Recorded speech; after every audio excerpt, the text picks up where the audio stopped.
Welcome. Welcome from universal consciousness and being there, right? Landing right here on earth in a human body and a human life. I picked a urban background, but it could even be a jungle in a tribe. It could be anywhere, but coming into human life. And that is where we are going next, into houses. Houses really represent the life. Yeah, so we are now coming into this unique map that every single person born into human life has a very unique map of their own life. Even if they are twins, they have both have very different maps based on that second or minutes of coming out. Yeah, there is a difference in their destiny. There's a difference in the faith. There's a difference in what opens up. While the compass may look the same for all of us, but because the map, because the map of each one of our lives is so different, we need to learn to use this compass in alignment with the life that we are born here to live very uniquely. And that is where astrology becomes a great way to it's kind of like a compass that helps us understand, get a better grip and understanding about our life, our unique life, our unique presence here on earth. And so today we are coming into houses. So houses, so we looked at zodiac. They are all zodiac. Also, we have from Aries to Pisces. It kind of has, a life cycle from the young beginning to the end of Pisces. Same, we also have with planets. Planets also represent relationships and personalities, like the father, mother, sibling. It also connected with karma and dharma and artha and kama. All the planets, each planet has a specific association with a particular temperament. And then we come to houses or bhavas. So bhavas is actually the life map, from our birth to death. This is a house. You can see it like a house with many rooms. You go to each room and it shows a different aspect of your life. It holds a different energy. Like when you are the way you're with your father, it's not how you're with your mother. Yeah, you will notice a distinct shift in the field of your own field of relationship, that way you show up with your mother, the way you show up with your sibling, the way you show up in a partner relationship, the way you would walk into a business and then, or your work scenario and who you are, the field that opens up there, or with your friends, when you're chilling out with a group of friends, when you're in a spiritual retreat, who are you? So there is a field that opens up. So the bhavas or the houses represent this field, these different fields that are there and how they interact. Yeah, and these different rooms of our life. Yeah, in a way, together they hold our entire life.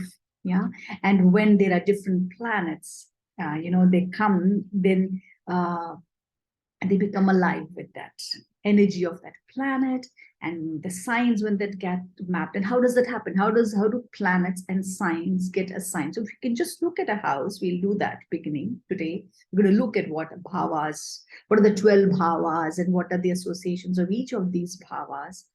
But a house just like that doesn't get alive. You can construct a house and just look at it from outside, but unless someone begins to live in it, it doesn't get activated. Yeah, so a bhava gets activated based on your birth time.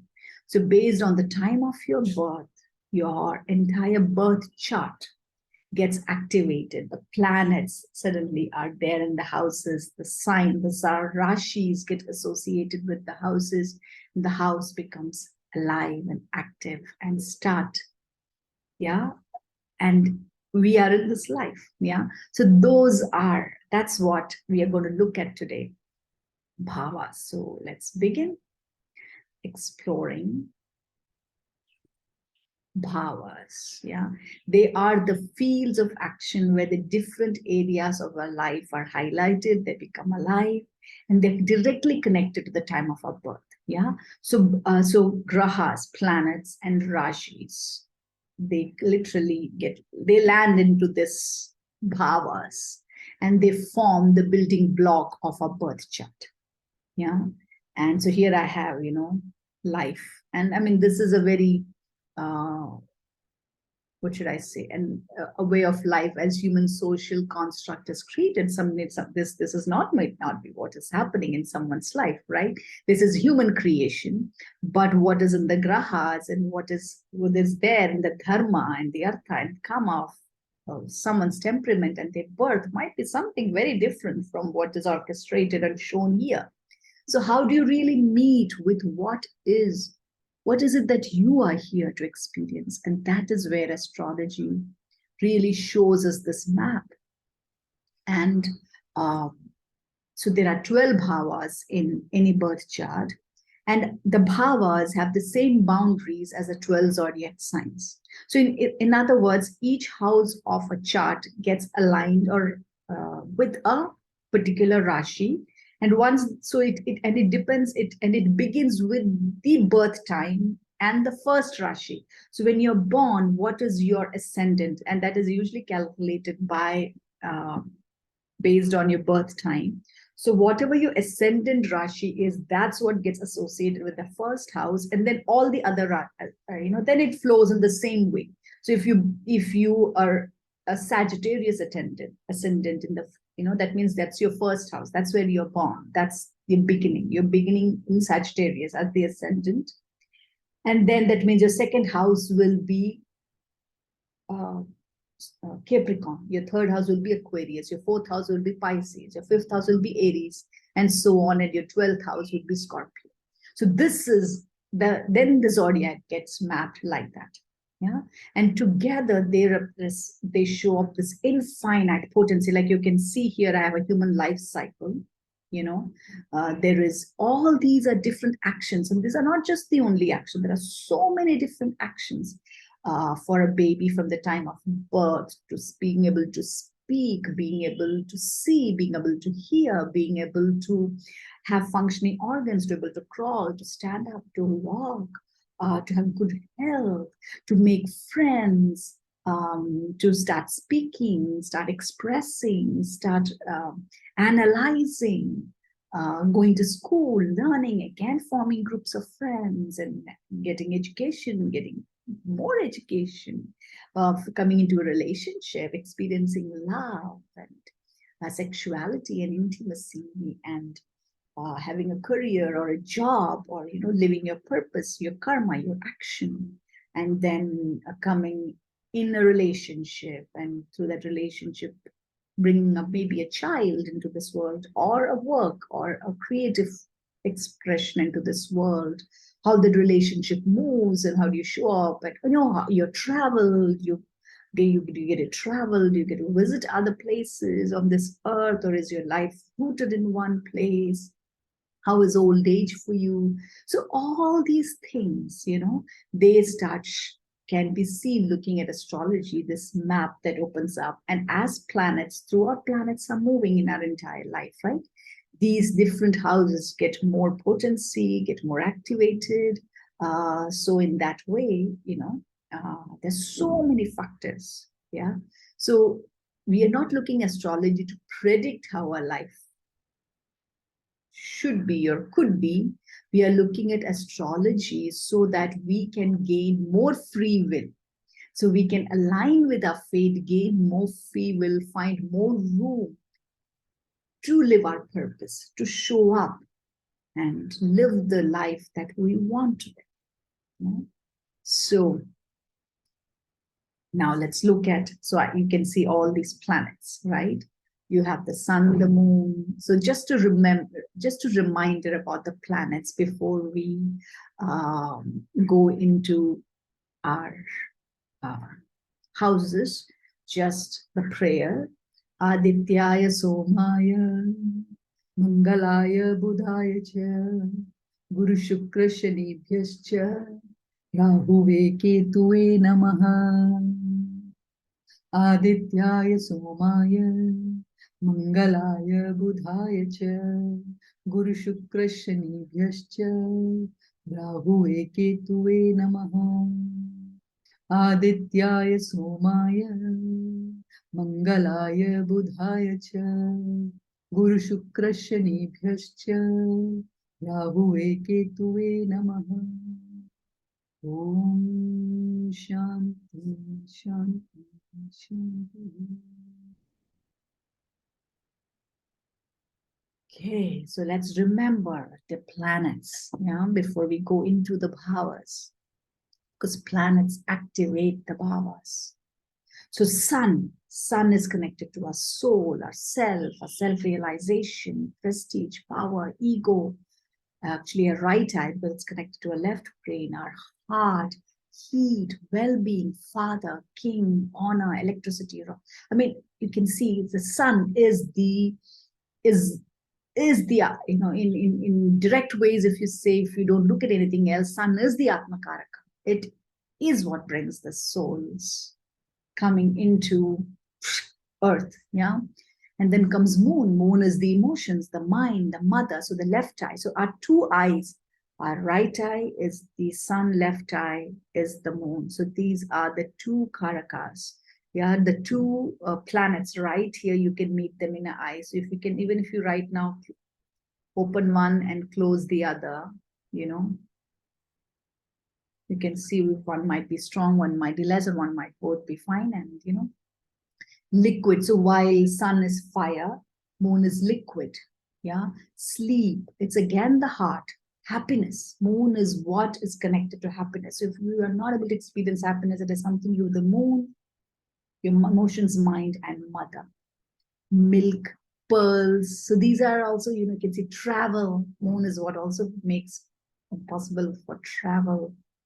Yeah. And because sun is stationary, moon is who travels. Yeah. And then Mars is connected to courage, valor. Mars is also fire. So it's also connected to anger. It's connected to desire. It's connected to weapons because it's it's the Durga Shakti. So it is also connected to battlefield. And Mars is connected to younger siblings. Yeah, siblings and strength and scandals and controversies and injuries. If you are getting injured again and again, by especially through fire, you need to look at this, something to do with Mars. Weapons. That's why sometimes Mars moves into a certain planet and people meet with accidents of some sort, yeah. Or there's a burn, fire, police, defense, engineering, all of you can see protective fields. They are all connected with Mars. Then we have Mercury.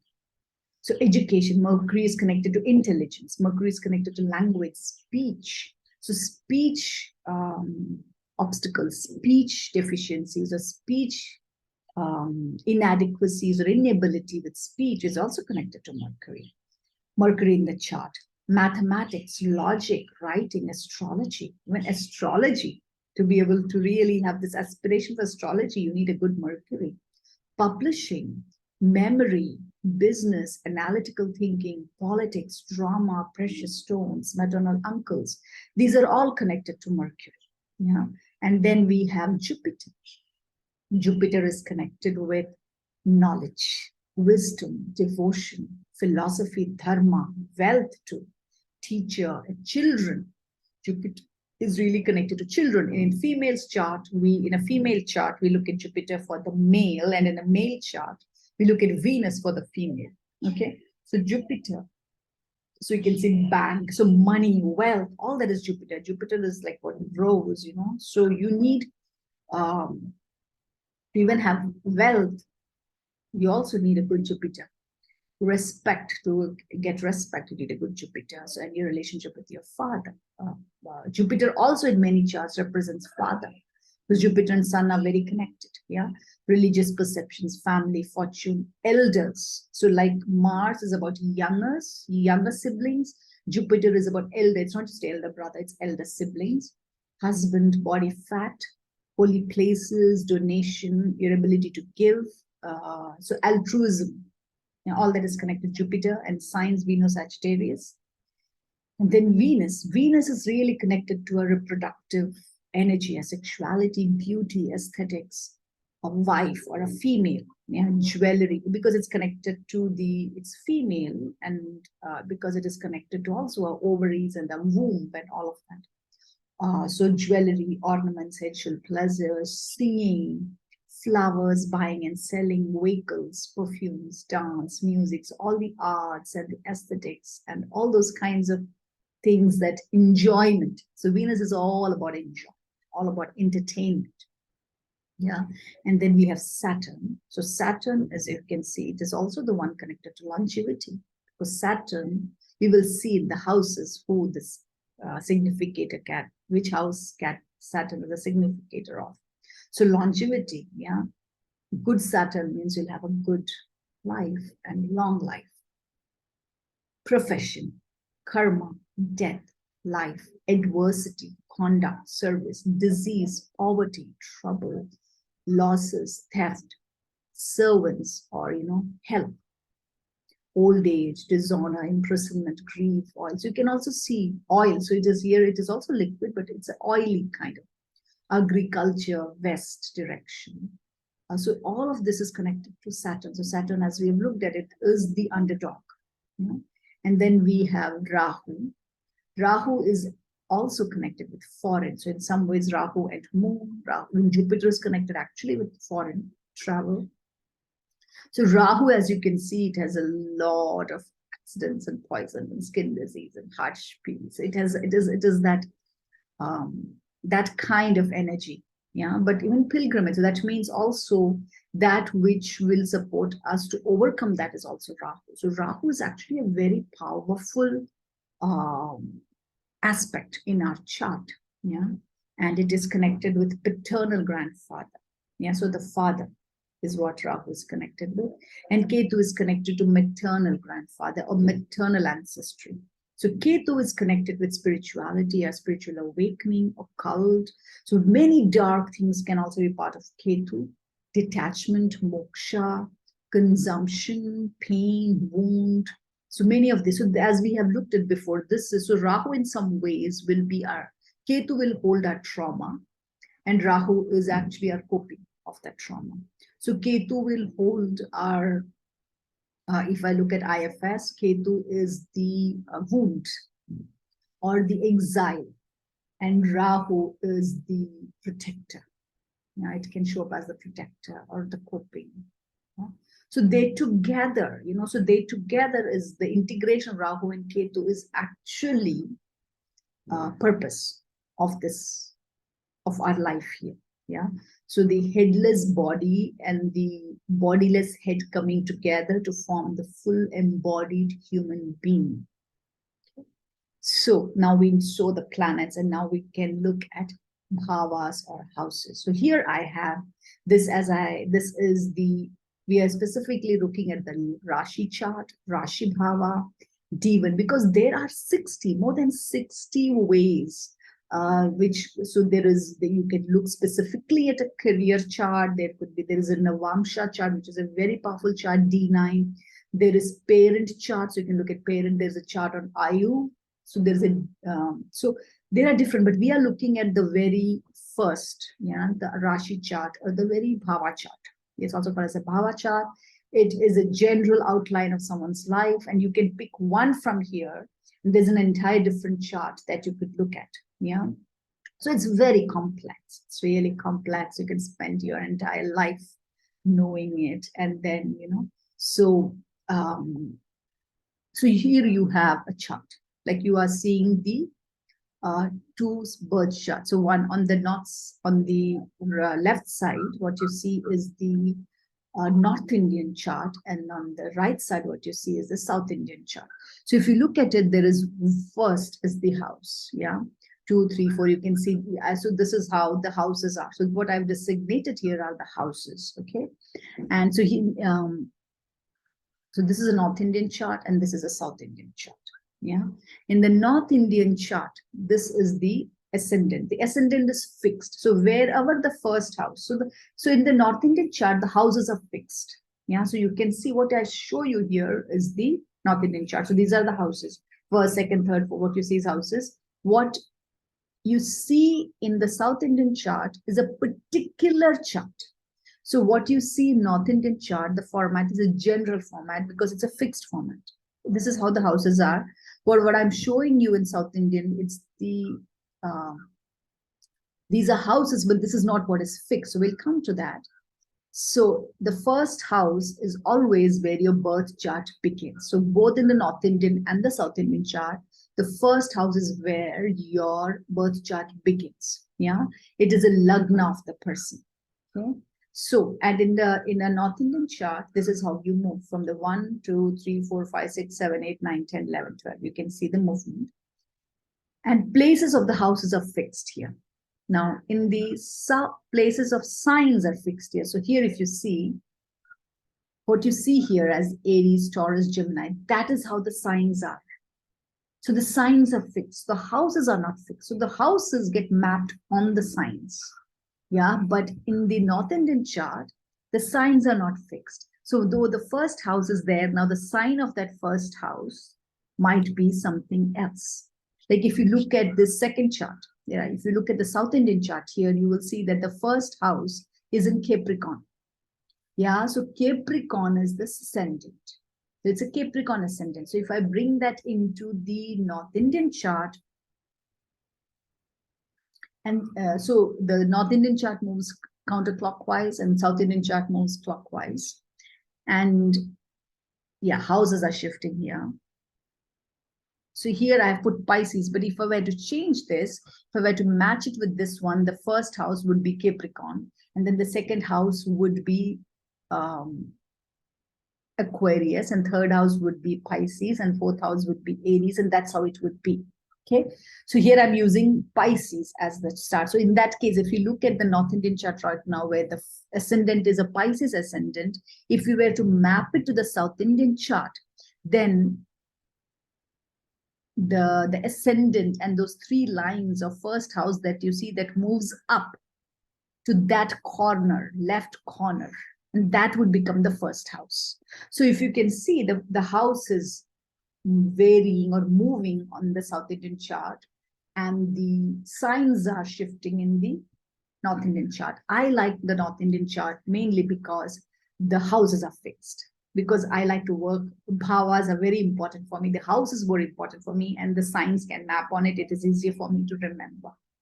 And it brings more stability for me to see it from the perspective of the houses. Okay. And so the first house holds the point of the zodiac that is rising in the eastern horizon at birth. So that is what calculates the ascendant. Yeah. The sign, the zodiac that is rising on the eastern horizon at birth is your ascendant. Yeah. And then we move counterclockwise in the North Indian chart and clockwise in the South Indian chart. So now there are many things you can look at this chart at the very first glimpse. The first four houses, like if, so let's focus on the North Indian chart, right? Because it's easier to look because we're talking about houses.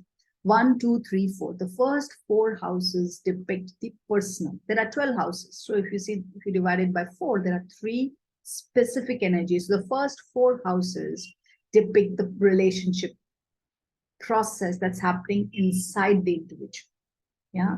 And the next 4 houses, that is 5 through 8, it represents the relational aspect. That means my relationship with the other. Yeah. And then from 9 through 12 is your relationship with consciousness, transpersonal. So that's where, so it's a bigger movement here from 9 through 12. So you'll see that career or purpose, 10th house, karma house is also part of this. So if your karma is not really rooted in our dharma and our moksha, then the karma, then you're getting caught in the loop of karma. So this is one. So this much, just to know that first 4 is personal, relational, and transpersonal. So this is very interesting because a lot of my work that I do is a whole person philosophy based on the personal, relational, and transpersonal, right? So the astrology, I was so excited to know that I can find the same map here. And when I say personal, it becomes the body. It is the mental, emotional, and the psychological. And that's what the first 4 houses depict. And relational is actually connected with social, relational, even creative part of our expression, our ability to communicate, speak, all that also comes there. And transpersonal is the spiritual. It is connected to the spiritual and the creative again. So Now let us look at the North Indian and the South Indian chart and what each house represents. So every person, as I said earlier, is born with a unique life map, and they need a unique compass to navigate that map. Yeah. So, yeah, a chart represents so many things. It represents your fate. It represents the challenges that you might encounter in your life, places that you're strong, places that you're weak. So that means where you're weak, you can build strength there. You will know which planets are strong, which planets are weak, which relationships are the ones that bring joy to you, and which relationships might bring where you need to strengthen yourself and claim more of your agency, right? So all of this, the chart really shows what's the potentiality we are coming in with. And even as we look at a child, we can, in the first 4 years, if you look at the first 4 houses of a child, we can really build them. The parents can learn to build that support for this child, Now, the first house. So I'm also using some of the Sanskrit words here. The first house is also called as a Tanu Bhava. So Bhava also means temperament. Yeah. So this shows the personality. Tanu means the body. This, how do I look? How does somebody look? What is the personality? What is their overall, life kind of look like? Is what this shows you. Look at a person and somewhere you can see, oh, seems like they've gone through a lot of struggle. Oh, they must have had it. They've known some happiness. They've known love. When you see a person, immediately you can feel an energy of that person. That's what the Lagna represents. Yeah. And second house is Dhana house. So wealth. But what is wealth here? Wealth is here not just money. Okay. Wealth is also family, food, shelter, clothing, all of that very early. So if you say the first house is where we are actually born. So womb is the 12th house. Yeah. So we are actually birthed into the first house. That's when you 0 to 2 years of our life, crawling, all that, So the very early personality of a child gets edged in many ways right there in the first 2 years of our life. And second house is also that all during that time, how we are loved, how we have enjoyed, how we are mirrored back, how we are held. That's also the family that we have, the food that we are fed, the love that we are mirrored back or given. All of that also is connected to the wealth that we make later. So the second house is actually directly influences the ninth house. Yeah. Actually, second house directly influences the eighth house. First house influences the seventh house. Second house directly influences the eighth house, which is connected to longevity, death, dark.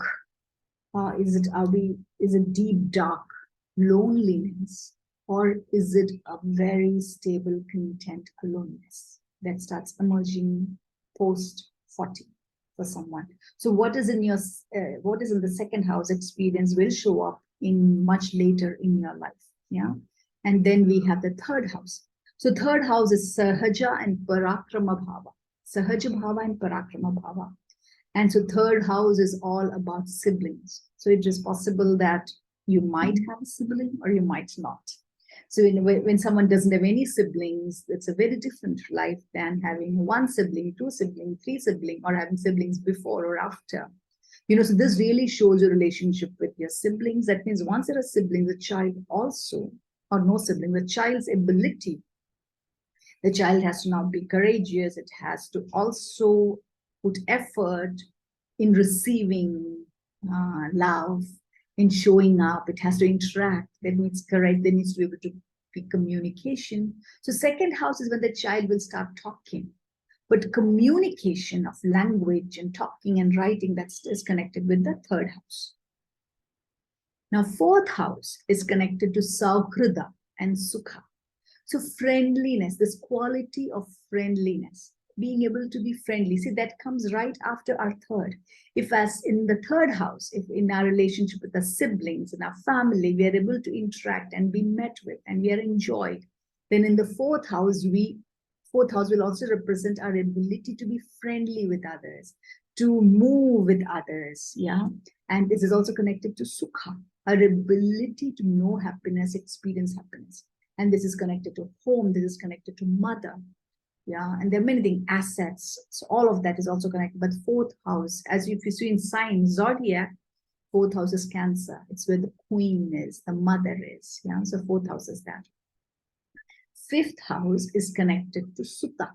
Sutta also means children. So Putra also could be here. So children, so ability. So this is when our own intelligence starts dawning. As a young person, our ability to say me, mine, my thought. Yes, we really. So this is a team. We start entering into team. Our expressions, will and counter will become stronger. Our own identification starts showing up. This is when so fifth house, if you see, is also Leo. Fifth sign is Leo. So this is where the sun's activation in some ways also begins here, kind of. And so this is also connected to intelligence, our ability to analyze things, creativity, expression, all of that, taking a complete new movement in the sense of relationships. So this is where from the personal we are moving into the relational and the social. And sixth house is actually now we have some stability as a human on earth. So this is where our everyday movements, this is where we will show our everyday showing up, everyday things that we have to do every day. Having a bath, having a routine, discipline, exercising, eating healthy or not eating healthy. So all that, all that personal trauma, whatever, this is where it'll really show up as our coping, our addictions, our adaptations will start really showing up in our sixth house, which is our everyday navigation of life, routine, what happens here, right? So this is where the sixth house, that is what is represented by sixth house. So it is connected to Ripu and Roga. So Ripu means enemy. So in the relational space, the sixth house, we are showing so if there are friendliness in the fourth house, that part is debilitated. What are learning in the personal, we start creating enemies, and it's not conscious. We might say things to hurt others. It's happening just in a daily interaction. Yeah, our defenses are we're so protective of ourselves that we block out people or things like that. So, and this can also, the same personal process can also show up as illnesses here, dis-ease. So every day dealing with some kinds of disease, yeah, or home related things. So this is, if you can see, it is the mundane every day. So servants, house help, plumbing, those kind of things, everyday housekeeping things. So this is what that represents. Sixth house represents that. And worries. Yeah. So you're a worrying person for all the time and worry, then to see somewhere the sixth house, either there's already a planet there or something has activated the sixth house. Now we come from deeper into relational space is the seventh house. So if first house is about you, self, seventh house is about the other. Fourth house is about home. 10th house is the world. Yeah. So seventh house is really about the other. So really coming into relationship with other, partnerships, companionships. All of this is represented by seventh house. And seventh house is also where our karma really gets awakened. Takes a deeper adult maturity. So from seventh house, we begin to see the adult. The adult movement starts, we are shown. So till then, we are the young, less than 24, from 7, the 24-year-olds movement in the world can get really activated. Yeah. So passion, yeah, all that. Whether we get respected or not respected and all that. Then eighth house is a really very important house. So this is also where we will experience pain in relationships, can get really opened up here. So 5, 6, 7. So 6, we might already begin to touch upon that, the enemy part. Then 8th is when to see the losing of someone, loss or deep wounds. So 8th house is, if you see in Rashi, it is connected to Scorpio. So deep, dark, that kind of 8th house is connected to um, is called as the Ayur house, Mrityu house. So it is both longevity and death. So this house tells a lot in a chart as well. If there are some very heavy planets or powerful planets sitting here, planets like Jupiter sit in the 8th, they can bring pain, but they can also open up occult and many other things about death that you would start discovering. You would know about death. And then we have 9th house. So 9th house is connected to dharma and bhagya. So good fortune. 9th is the most auspicious house in the chart. So it's better either to not have any planets here or to have a good planet here. Yeah, like auspicious planet here in the 9th house. So these are, so 9th house is the bhagya planet and the dharma planet. So it is the 9th is the Sagittarius. Yeah, so 9th is the house of Jupiter. So 9th is knowledge, spirituality, religion, all those kind of philosophy, luck, when guru, mentor, all these, yeah, are part of this house. It's a very powerful house. So this is our first house that we meet in the transpersonal. As we're shifting from now relational, we're moving into the transpersonal houses. So, and then the next house is 10th house, which is also called as the career house, and it's also the karma house. So our action, so it could be our profession, it's the majority what we do in our life. Yeah, so not just at home, but outside in the world, how we're seen. So if a sun sits here, because this is 10th house, it could really yield results. But 10th house is also the Capricorn. So since I was really sun sitting here, I don't know how it is. You want the sun to sit a little further, but give its light here. Yeah. And it can be too much also. Sun is really not enough. Sun is seen as a malefic planet in astrology because it's too much. If you go really close to the sun, you'll get burnt. Right. So you don't want to be very close. Where we are, like Earth, we are at a distance. We get the best of the sun. So that's also a place for the sun to be in a place where we get the best of the sun. Yeah. And here, if you see on this chart, on the houses, if you look at in that sense of science, 5th house, 1st house are great places for the sun. 5th house is Leo, 1st house is Aries, where the sun is really exalted. So when sun sits there, you're not in the direct light of the sun, right? You get the aspects of the sun, but you're not in the direct light of the sun. And we looked at the 10th house is also government and things like that. And then 11th house, yeah, the house. Oops. Not have time to go there. 1 second. Okay. I want to do this so that you could see.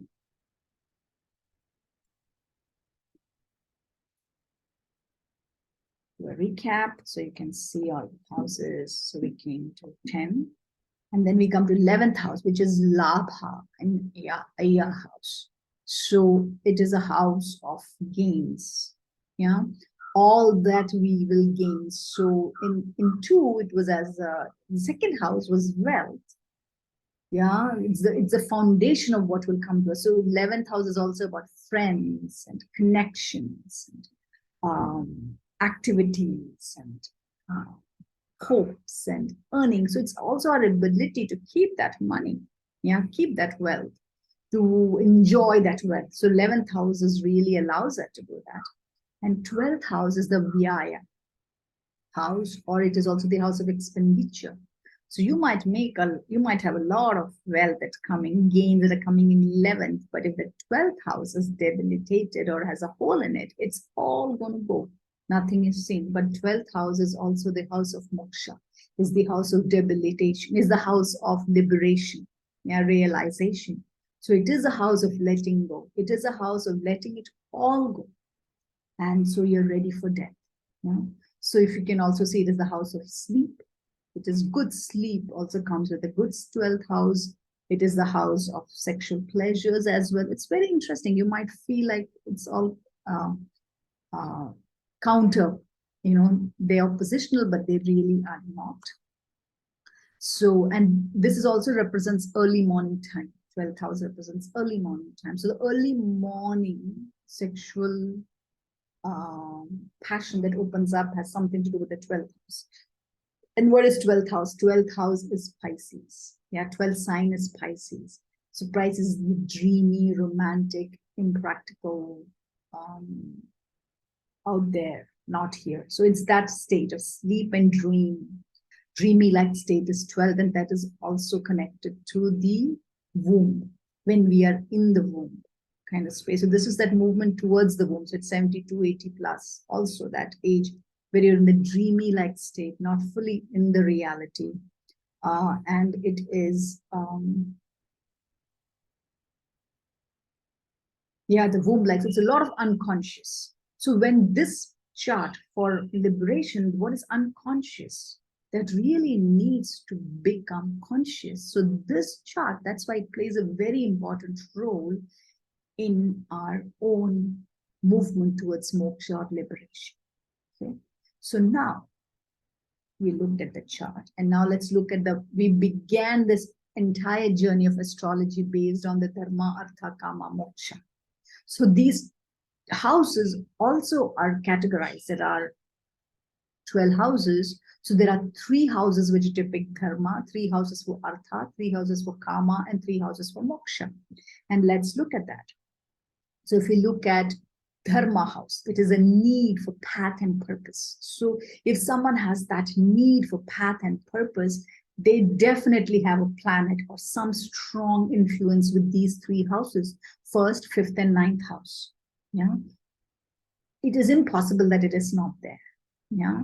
And if someone has, and this is the fire triplicity, it is connected to identity. So these 3 houses are really, in a chart, when you look at it, it's really showing the identity of a person. So if there are planets sitting in all these places, or even one, they really are influencing the dharma bhava of the person.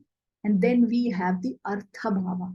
So you might have a need for path and purpose, and artha is our ability to meet, to acquire necessary resources and abilities to provide for and fulfill this path of purpose, this path and purpose. So artha is that the need to acquire all the resources. Yeah, so you can see the 2nd house, which is connected to wealth and nourishment. Wealth, very early wealth of food, clothing, shelter, family, love, laughter, all that.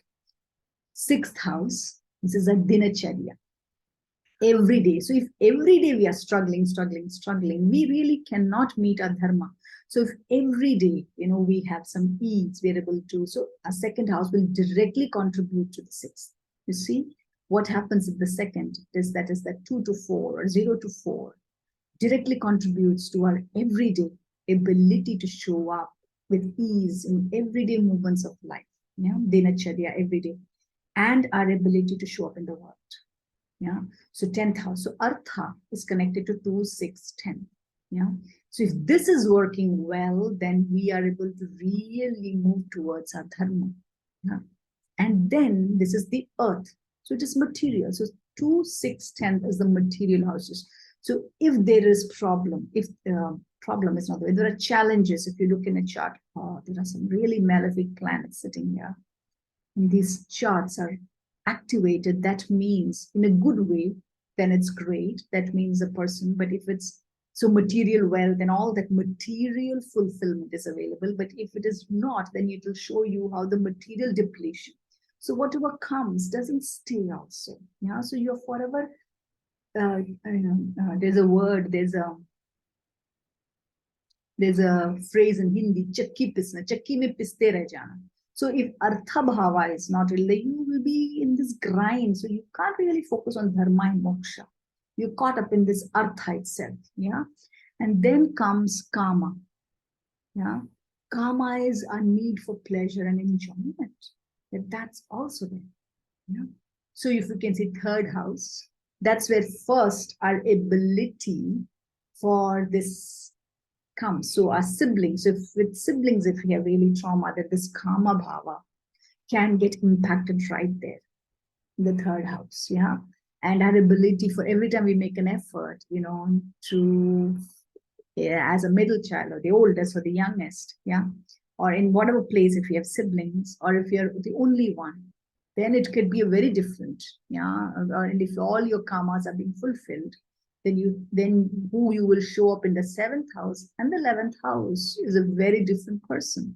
So seventh house is your connection with a partner and working with one, and 11th house is with groups. How do you show up in groups? Your ability to have fun and gains and enjoyment in relationship in groups. So who you are as in the third house will really show up in the 7th and 11th. So in some ways, our connection to our siblings or not having siblings does impact the 7th house and the 11th house of relationships. Yeah. And now if we go to, so this is the air. So this is okay. So third is where we are also developing that language, communication, intelligence starts coming up. So this is, if you look at Rashi, it is Gemini, Mercury. Yeah. So that is what moves into 7th and 11th. So air and the mind is very, very key here in the Kama Bhava. And then finally, we come to the Moksha Bhava, which is for the need for the soul to liberate. Yeah. That means to break out of the cycle of dharma, artha, and kama. Yeah. And so if you look here, it begins with the 4th house. So moksha is also happiness, freedom. So 4th house is the sukha bhava, sukha of freedom, free will, agency. That begins in the 4th house and in our relationship with our mother, then our father. Yeah. And 8th house, that influences 8th house and 12th house. So the 4th, 8th, and 12th house are directly connected to the moksha house. And you can see this is the water typicity. So soul and emotional. So the more we are able to regulate our emotions, be in attunement with it, and we are able to really show up in that relaxed alertness of deep silence and stillness that opening up in us, we are moving towards moksha and liberation. So if you see, water triplicity is connected, directly connected to moksha. Yeah. So what is 4th house? 4th house is Cancer. 8th house is Scorpio. 12th house is Pisces. So Cancer, Scorpio, Pisces are the planets, are the signs connected to moksha. Let's look at each. So if you look at the 1st house, 5th house, 7th house. So 1st house is Aries. 5th house is Libra. 9th house is Jupiter. So Aries, Libra, Jupiter. If you look at planets, it is Mars, Sun, and Jupiter. Or 9th house is Sagittarius. So Jupiter are connected to Dharma. If you look at Artha Bhava, it is 2nd, 6th, and 10th. So 2nd is Taurus, 6th is Virgo, 10th is Capricorn. So it is Venus, Mercury, and Saturn. So Venus, Mercury, and Saturn are connected not just with Artha Bhava, they are also connected with the Kama Bhava. So if you look at 3rd house, which is Gemini, 7th house, which is Libra, 11th house, which is Aquarius. So again, Mercury, Venus, and Saturn. Now, moksha, we already saw it's a 4th house, 8th house, 12th house. So the moon, Mars, and Jupiter. So the same moon, Mars, and Jupiter, which are connected to dharma, they are also the one that when they mature in life, Sun, dharma, Sun, Mars, Jupiter, and moon, Mars, Jupiter. This axis is very, very powerful. Dharma, moksha axis, and kama, artha axis in the chart. Okay. So now we know about these with the houses. And now let us look at the houses itself. So we'll do this and we'll pause here, and I'm going to make another video to really look at existing charts, to see how we can map all of this together. So now here, if you see, this is a North Indian chart. This is the 1st house, which is the personality. We have birth of life, birth and infancy. Then we have the 2nd house, which is wealth, which is toddlerhood, the body, and this mine, my mother, this is my toy. that starts happening here, so this ability, well and counter well. So this is where we develop the shared quality or whatever in a child.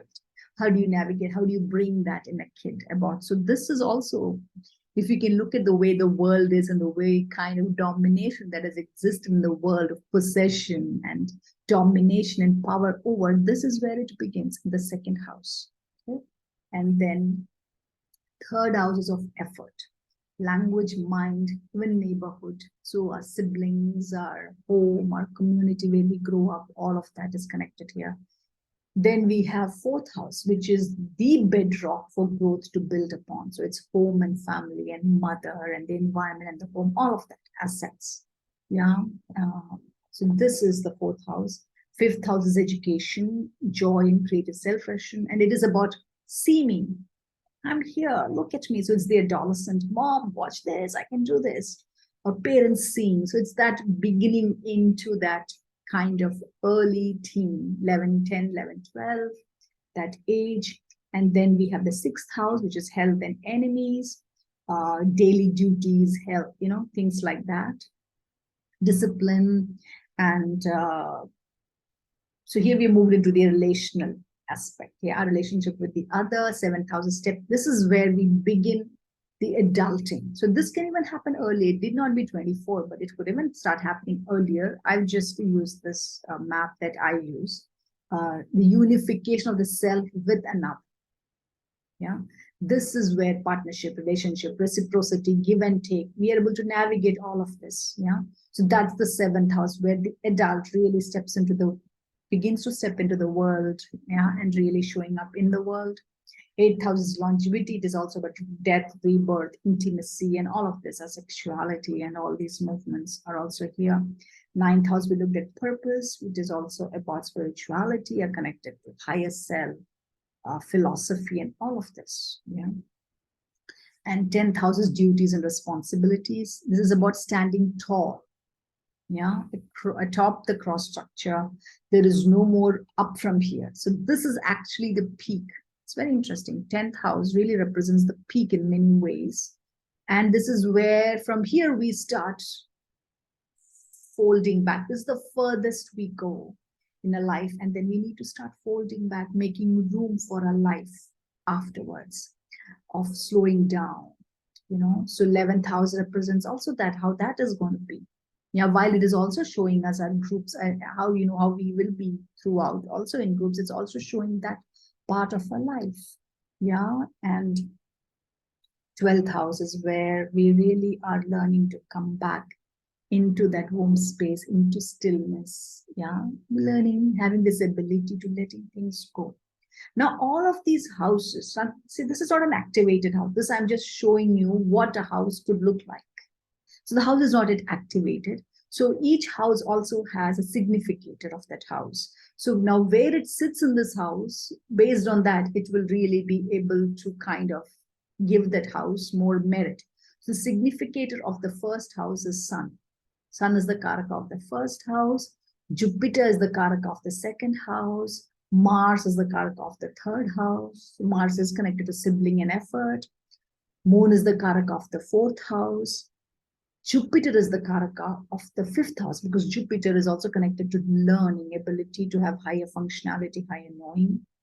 Mars and Saturn are connected to sixth house. Yeah, being in the home, effort, being able to do our daily things, discipline. So this is some quality of warriorness, and you need Saturn. Saturn is what is connected to discipline and this daily repeated doing of something. Yeah, that is what Saturn. So it pinches, this boredom, but you move through that ability, that karaka, significator, and Mars and Saturn. And seventh is Venus. Yeah. Eighth is Saturn again. So the death and longevity is again connected to Saturn. So many of our very deep, dark openings in our life, they are connected. Significator is Saturn. And significator of our ninth house, purpose, knowledge, higher functioning, is Jupiter, predominantly is Jupiter, and also Sun. So if you have a debilitated Sun, because Jupiter counsels the Sun, counsels the soul, right? So if this house, if the soul is split, then what Jupiter says is going to be split in the hearing. So the Jupiter and Sun are very significant for the activation and the functionality of the ninth house. In the same way, in the 10th house, you can see all these planets are very, very there. So you have a Dharma planet, a Moksha planet, you have Artha planet, and you have Artha, Dharma, Artha, Kama, Moksha, all are connected into the 10th house. The 10th house is really a very powerful house. Yeah, so many times if our 10th house, we are not able to move it, it really, all this life, it comes there and it just waits unfulfilled. And this house, we really have to get it moving, get it expressing. This is where our karma is. Yeah. This is what we have really come to karmically also dissolve and dissipate. Yeah. And then 11th house. So it is about wealth, it is about gains. So it is Jupiter and Mercury. So communication and wisdom. Yeah. The wealth. That. And 12th house is again Saturn, Venus, Rahu, and Ketu. They are all connected to the 12th house. So this is something just to see. Now this chart is not alive. Now, when something becomes alive, what comes is the Rashi comes into picture and the planets come into this equation. So this house, Rashi and planet comes and they will change the nature of the house. If the first house, though we say it is the first house, and if it is a Capricorn house, so the entire energy is of that slum battlefield kind of energy of that Capricorn. Not battlefield, like a slum, you know. Oh, there's a lot of adversity, pain kind of thing. So that's, it changes the energy of the house. And the sun is sitting there. It's not easy. Sun and Saturn, they don't get along. So it's a Capricorn house and first house. It's a tough, yeah, there's a lot of challenges. It's not an easy person to get along with. Yeah, you can't experience that kind of ease with this person. So then the planets have also got place. Where are the planets sitting now? That's so if it's Capricorn, the Saturn, where the Saturn is sitting directly on the 7th house, looking at the first house. Well, there is no moving space for this person. Even in relationship, they will experience that. Yeah. So this is then the chart starts becoming alive. So that is what we're going to look in our next video, is when this chart comes alive with a birth time. How does it all, what do we look at? So that's what we're going to look at next. So I hope that this was something that you enjoyed knowing, and maybe it opened up things for you. And maybe already, if you have your birth chart, you can already look at, just without even anything, you can just look at what are the houses here with these particular aspects or temperaments. Okay, so what are your dharma houses? What are your moksha houses? Artha and kama houses? Are there planets sitting on them, and what signs are there? This you can just start looking at, and we will go into that deeper in my next video. So thank you so much for listening, and we'll continue this journey. Blessed be.